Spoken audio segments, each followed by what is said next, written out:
Bu ardd ffarm ym Mherfeddion cefn gwlad Dyfed, a chartre newydd un o brif grefftwyr telynau Cymru, John Weston Thomas, gynt o Waelod y Garth, sy'n erbyn hyn wedi ymsefydlu yma mewn hen di ffarm yng Nghas Blaidd ger Hwlffordd.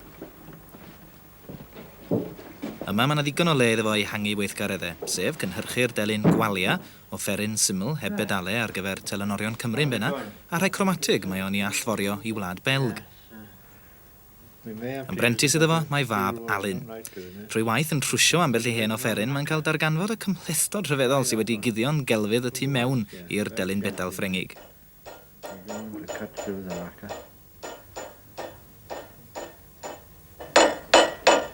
Mae Brian, un o gyfeillion Alun, hefyd wedi ymuno ar criw fel prentis, a mae John yn gobeithio y bydd Alan Shires, crefftwr a gitarydd proffesiynol yn ychwanegu at I nifer nhw maes o law, ond ar hyn o bryd mae o'n teithio gyda Cliff Richard. Dydy crefftwaith ddim yn ddiarth I John ei hun o bellfor. Mab I saer llongau ydi o gyda diddordeb eang a gallu cywrain. Mae'n medru troi law at wneud modelau o longa, at wneud dodrefn neu offerynnau, ac hyd yn oed dryllia.